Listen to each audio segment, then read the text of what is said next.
ओम गंगणपते नमः। नमस्कार, मैं आपका मित्र पंडित लोकेश कैथोड़े आप सभी का हार्दिक स्वागत करता हूं अपने यूट्यूब चैनल पर। आज हम इस वीडियो के माध्यम से श्री अहोई अष्टमी व्रत के बारे में चर्चा करेंगे। हम जानेंगे कि इस दिन का पंचांग क्या कहता है, व्रत कथा के बारे में जानेंगे, शाम की पूजा के मुहूर्त के बारे में जानेंगे और जब तारों का उदय होगा उस समय के बारे में जानेंगे जिस समय आप अर्घ्य देकर अपना व्रत संपूर्ण करते हैं। इसलिए अंत तक हमारे साथ बने रहिए और यदि आपने हमारे चैनल को सब्सक्राइब नहीं किया तो प्लीज़ सब्सक्राइब करके बेल आइकन जरूर प्रेस कीजिए और मेंबरशिप भी ज्वाइन कर लीजिए ताकि आपको डेली टिप्स देखने को मिल सके। चलिए वीडियो आरंभ करते हैं। 24 अक्टूबर 2024 दिन बृहस्पतिवार।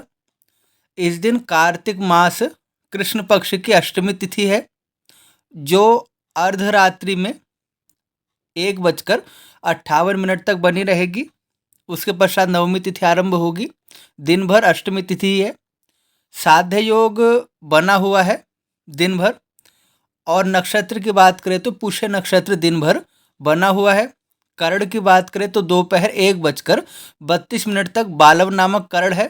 उसके पश्चात अर्धरात्रि 1:58 तक कौलव नामक करण होगा। उसके पश्चात तैतिल नामक करण आरंभ होगा।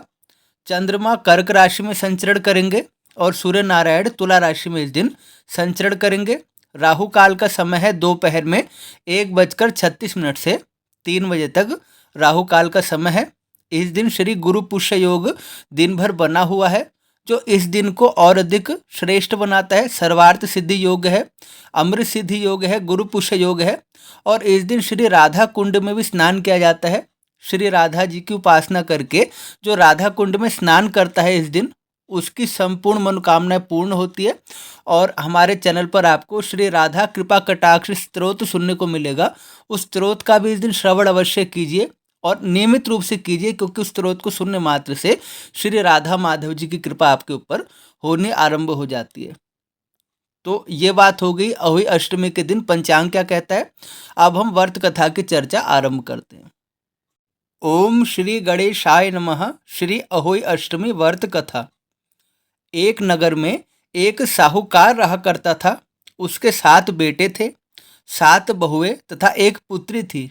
दीपावली से पहले कार्तिक कृष्ण अष्टमी को वो सातों बहुएं अपनी नंद के साथ जंगल में मिट्टी लेने के लिए गई।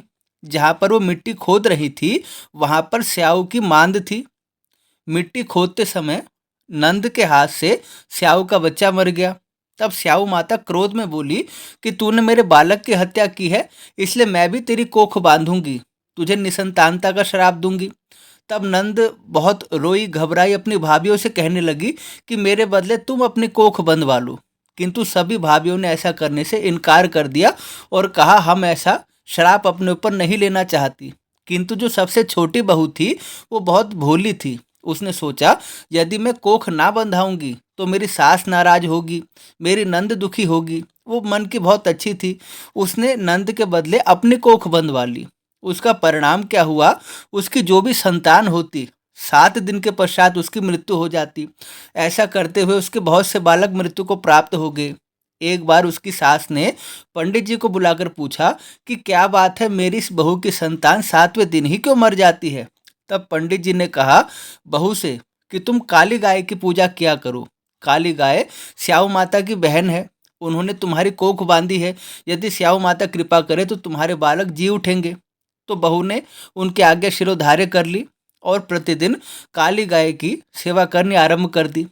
जिस स्थान पर वो रहती थी उस स्थान पर प्रतिदिन सफाई करती थी, नीचे से गोबर उठाती थी, वहाँ पे सब प्रकार से स्वच्छता बनाए रखती थी, फूलों से श्रृंगार करती थी, रंगोली बनाती थी।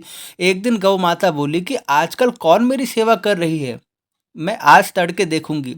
गौ माता सुबह जागी तो देखती है साहूकार की सबसे छोटी बहू उनके नीचे सफाई कर रही है और उस स्थान को सुसज्जित कर रही है। गौ माता बोली तुम्हें किस चीज़ की इच्छा है जो तुम इतने मनोयोग से मेरी सेवा कर रही हो, मांगो तुम्हें क्या चाहिए। तब साहूकार की बहू बोली कि स्याऊ माता आपकी बहन है, उन्होंने मेरी कोख बांध रखी है, आप उनसे कहकर मेरी कोख खुलवा दीजिए, बस यही मेरी इच्छा है। तब गौ माता ने कहा अच्छा चलो मैं तुम्हें अपनी बहन के पास ले चलती हूँ। 7 समुद्र पार गौ माता अपनी बहन के पास चली साहूकार की बहू को लेकर। रास्ते में कड़ी धूप थी, इसलिए दोनों एक पेड़ के नीचे बैठ गई। थोड़ी देर में एक सर्प वहाँ पे आया। उस पेड़ पर गरुड़ पंखनी के बच्चे थे। वो सर्प उन बच्चों को मारने लगा। तब साहूकार की बहू ने सांप को मारकर उसको भगा दिया और बच्चों को बचा लिया। थोड़ी ही देर में गरुड़ पंखनी आई तो वहाँ खून पड़ा देखकर सोचने लगी कि इस बहू ने ही मेरे बच्चों को मारने का प्रयत्न किया और उसे चोंच मारने लगी। तब वो बहू बोली कि मैंने तुम्हारे बच्चों को नहीं मारा है, बल्कि सांप इन्हें डसने के लिए आया था, खाने आया था। मैंने तो तुम्हारे बच्चों की रक्षा की है। यह सुनकर गरुड़ पंखनी खुश होकर बोली कि मांग तू क्या मांगती है। वह बोली, 7 समुद्र पार स्याऊ माता रहती है, मुझे तू उनके पास पहुंचा दे। तब गरुड़ पंखनी ने गौ माता और साहूकार की बहू को अपनी पीठ पर बिठाकर स्याऊ माता के पास पहुंचा दिया। स्याऊ माता उन्हें देखकर बोली, आप बहन बहुत दिनों बाद आई। फिर कहने लगी कि मेरे सिर में जू पड़ गई है। तब गौ माता के कहने से साहूकार की बहू ने सिलाई से उनके सिर की जू निकाल दी और उनकी बहुत दिनों तक सेवा की, उनके बच्चों की सेवा की। एक दिन स्याऊ माता प्रसन्न होकर बोली कि तुम्हारे 7 बेटे और 7 बहू हो। साहूकार ने बोली कि मेरा तो एक भी बेटा नहीं, 7 कहाँ से होंगे। स्याऊ माता ने कहा, मेरा वचन मिथ्या नहीं जाता, मैंने एक बार कहा तो अवश्य होकर रहेगा। तब बहू बोली, माता मेरी कोख तो तुम्हारे यहाँ बंद पड़ी है, तुमने ही तो श्राप दिया है। यह सुनकर स्याऊ माता बोली, तूने तो मुझे ठग लिया, मैं कभी तेरी कोख नहीं खोलती, किंतु अब वचन दिया है तो खोलनी पड़ेगी। जा, तेरे घर में तुझे 7 बेटे और 7 बहुएं मिलेगी।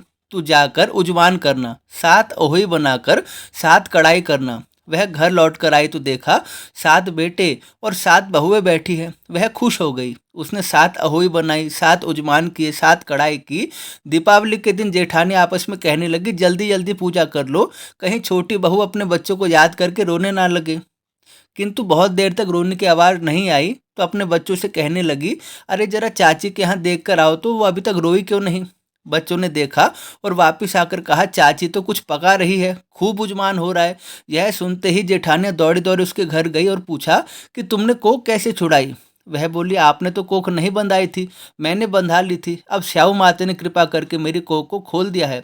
स्याऊ माता ने जिस प्रकार उस साहूकार की बहू की कोक खोली, उसी प्रकार सबकी कोख खोलना, हुंकार भरने वाले की, कहने वाले की, और सबके मनोरथ पूर्ण करना, सबको संतान का लाभ प्रदान करना, सबके संतान की रक्षा करना और सबकी संतान दीर्घायु हो, सब बालक सुखी रहे, इस प्रकार प्रार्थना करके बालकों की दीर्घायु के लिए, बालकों की रक्षा के लिए और बालकों के कल्याण के लिए इस व्रत कथा को कहना चाहिए और उसके पश्चात पूजन समाप्त करना चाहिए।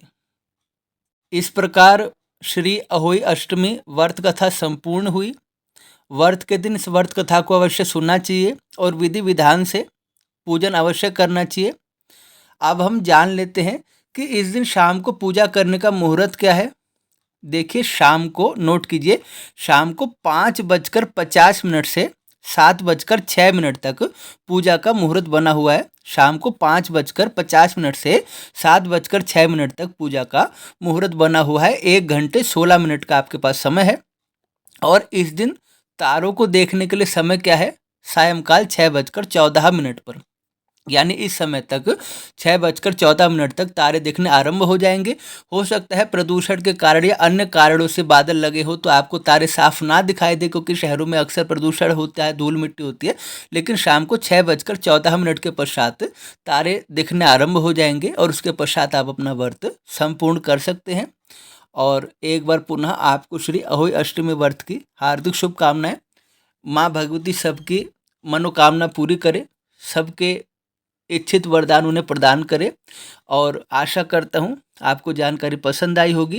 कृपया वीडियो को लाइक करें, शेयर करें, कमेंट करें और चैनल को सब्सक्राइब करें। यदि चैनल पर नए हैं तो सब्सक्राइब करके अवश्य जाइए, यहाँ पर आपको इसी प्रकार जानकारियाँ देखने को मिलती रहेगी और मेंबरशिप भी ज्वाइन आप कर सकते हैं। पुनः भेंट होगी नए विषय के साथ, तब तक के लिए आप सभी को जय श्री राम।